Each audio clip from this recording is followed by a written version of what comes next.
There are as many moments inside this moment and days inside today as tyres on this motorway, as broken fixtures, pincers, impressions, and chess captures, as measurements, meals, entitlements, slight curls and worldly pleasures, as real points to posit or censure, as positions, omissions, submissions and situations to enter, as parentheses, as the unreal, as edges of centres, as relationships and their demented kisses, as weather systems, piteous rifts, cysts, successions, cities, assays and soothing textures.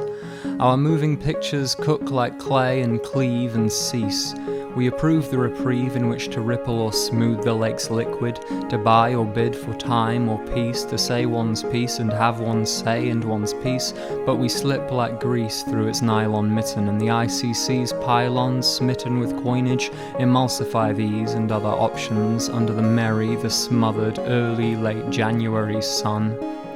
Foliage pulses with moisturized snow as kittens mount a hollow guitar like a pulpit. We cannot point to where precisely we've been bitten, or at the culprit, the air, the allotment. I know you see it, this socket. Shall I tell you its secret, that you have never been happier, that this pocket of true in a cosmos of fake laughter shall emerge frumpy, proud, obsolete and victorious from our very midst. Its glorious lies shall rise above the truths they conceal and are bruised by. They shall excuse us, hegemonize and delete this clinging paucity and porousness, these pores and sores, this tyrannosaurus clamping us to our seats, and in a bath of floral agony beat the drum of that thought, so loud its and all trumpets drown in a glue of applause. All that is true is laborious, is without cause, and turns blue when you point a blue light at it. It isn't midnight yet, you yell.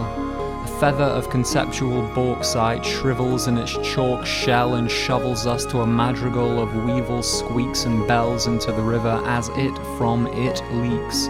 We tuck our faces together, speak, displace ourselves, and all is quite well, I think. The world is weak, caked in talk and the telling of it, corked and ache and ailing, it is failing, it is fast awake, whelked and wailing in the process of nailing its chest to a stake, of stalking itself west through the stomach of a snake, of flailing and ruffling in a flake of unannounced muck, but it is not stuck, nor stale, nor its curse wholly slaked.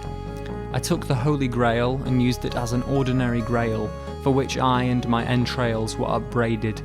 At a certain stage one stirs one's god-forsakenness, one's embedded embeddedness, one's mustardy silhouettedness, one's pulmonary placidity, one's turbo-jettedness, one's customary epithetedness, and one's age into one's words, which giggle, crackle, and cackle in curt bursts, and assert a skylit weight of wetness, as a dress spurts with undress, but I digress. We count our blessings like the bars of a cage. The images mountain rings of cinnamon and sage. The truth survives on minimum wage, so can any man. Your brother is a zoo and you are his keeper. The steep blue seas and southerly breezes in flossing these trees stress the least crystalline of their syllables.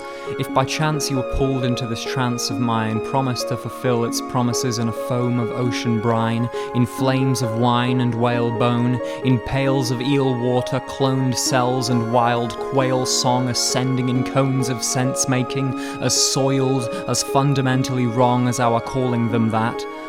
The boil smell was dispelled, the spell spoiled, the oil spilled, the drool of veal blood embroiled in rules, eschewed, coiled, and ultimately embraced. Now leave this place at once, induce consciousness, ask,